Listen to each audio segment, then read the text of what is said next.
Les Tchadiens ont toujours eu un football direct parce que ce sont des gens qui vivent dans le désert. Ils savent, ils vivent sous une grande chaleur en altitude. Donc, ce sont des gens qui sont des bons coureurs de fond. Il faut se méfier beaucoup plus quand on joue avec une température basse. C'est un grand détail, c'est vrai. Et il fait une très très bonne carrière. Je pense qu'il a un très bon parcours au Stadium. Ouais, c'est un garçon que j'avais connu à Pibol et puis DCMP aujourd'hui au TP Mazembe après avoir été chez Groupe Mazano. Alors, on appelle la RDC, c'est de par l'altitude, c'est ce qui nous donne beaucoup cet avantage. Mais nous, c'est beaucoup plus l'expérience que les joueurs, on a des joueurs matures qui participent à des grandes compétitions. C'est là où va se jouer beaucoup plus la différence dans ce match.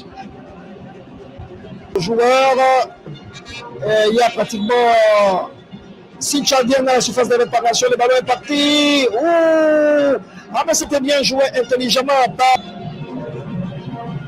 Et le ballon est parti, bien soulevé. Non, cette fois-ci, le ballon a été Maxime Pia. Ah ouais, il est bien parti. Maxime, qu'est-ce qu'il va faire? Il va rentrer dans la surface de réparation. Corner. Ah, mais c'était bien joué. Cette attaque de la RDC amorcée sur la gauche et le Congolais obtient un corner. Ouais, c'était une bonne relance avec Sadi Badjo aussitôt. Donc, capter la balle. Ah ouais. Ah, mais c'était très très bien centré.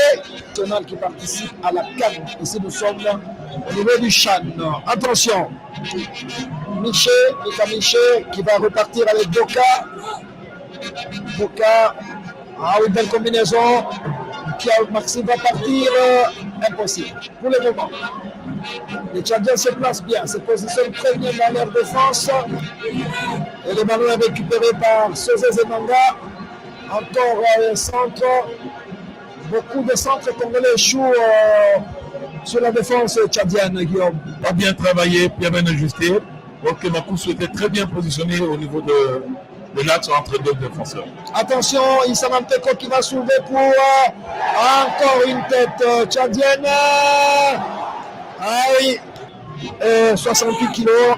Il est dans tout puissant Mazembe depuis 2020. Et c'est lui qui va jouer ce centre.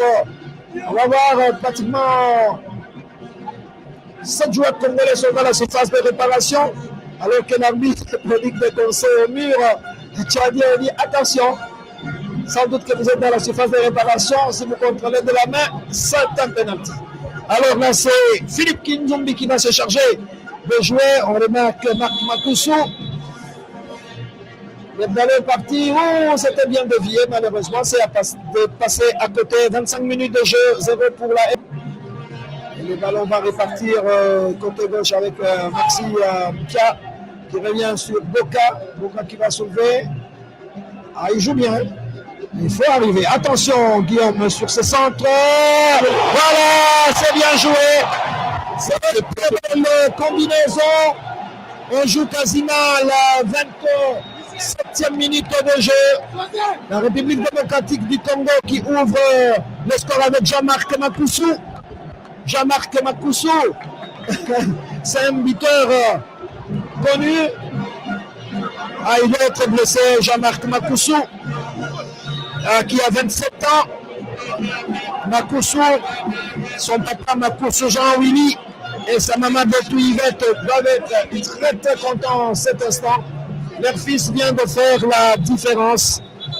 Et ce garçon qui avait commencé à jouer dans l'Olympique du Nord de Mongafula. Après, il est allé au football club de Jade. Il jouera ensuite dans Bolor. Et en 2015, surtout qu'il n'y a pas de compétition, et ils savent que c'est le passage ici, le fait que s'ils arrivent à faire une bonne carrière, il y a le sélectionneur d'équipe de A qui est en train de les superviser, qui les observe. Ils sont conscients que chacun doit chercher à prouver et à séduire l'œil du sélectionneur pour ne pas faire partie aussi de l'équipe de A. Très bien. Voilà, là, les Tchadiens obtiennent leur 3e corner. Ah, ils envahissent pour le moment la surface de réparation de Léopard Hakim et le corner va partir.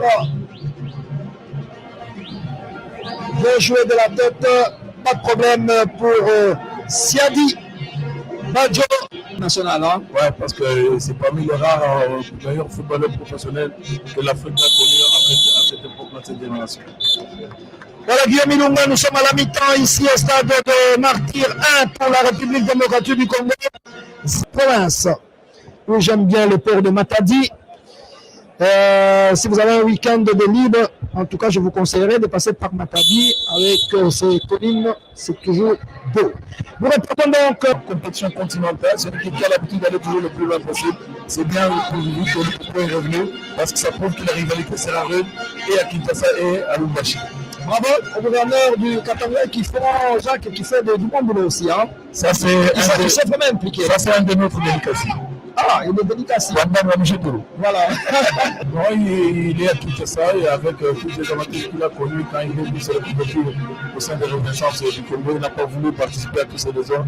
Il s'est retiré calmement. Aujourd'hui, il est en train de tourner le pouce à Kinshasa. Voilà. On a eu des bons joueurs. Voilà, face à c'est le but. C'est toujours Jean-Marc. Jean-Marc qui va faire honneur à sa famille. Et là, nous jouons pratiquement la 14e minute. 14e minute de la reprise, donc à la 59e minute. 59e minute, 2 pour la République démocratique du Congo et 0 pour le Tchad. Je pense que Guillaume Carotte, je peux me permettre de dire qu'elles sont cuites. Là, c'est déjà la qualification parce que là, il a toute la classe qu'il a sortie. C'est un garçon qui a toujours été très calme. On a découvert ce Santos qu'il avait lancé au Cham de l'Afrique du Sud quand il était encore à Bordeaux, joueur du tournoi. Et il y avait à peu près 9 joueurs de Mazembe qui faisaient partie de l'équipe à l'époque. C'était une belle génération. Vous étiez sur place, je crois. Oui, ça c'était la génération de joueurs de Mazembe. Et la grande de sa touche, c'était Mazembe. À cette époque, on avait les Tichi Gutena, les Yves Liba, les Vicky Bombassa, les Mabele Bawaka. Voilà, ça c'est le grand Demboko. Ça c'était la grande génération qui a fait. Avec le Komoko Tamiala. C'était une belle génération, je me souviens avec Kanda Moukak, avec Kassongo Ngandou, et là le troisième but. La République démocratique du Congo est en train de se balader. C'est le fait de Makousou. Voilà, c'est un piège, je crois, qui marque. C'est Makousou qui a pratiquement mis en dehors. Voilà, c'est venu achever. Qui achève là. Le troisième but à la 17e minute de jeu. Et ils sont revenus à leur conscience. Ouais, ça c'est bien joué. Ah oui, marqué. Nous allons aussi taper l'entrée. Il a surpris le gardien de but. Ah oui, c'est vrai que ce ballon, on ne s'attendait pas à ça. Vous avez vu à partir de la tribune comment le ballon est parti. Ça, c'est vraiment toute la classe. Il a vu le gardien qui était avancé, donc il faut fuir. Attention, les Congolais vont partir. C'est Manga. Il y a eu contrôle de la main. L'arbitre l'a joué. Oh, ah oui, il a fallu Ngimbi réussir. Il reste une minute pour le supporter de Matadi.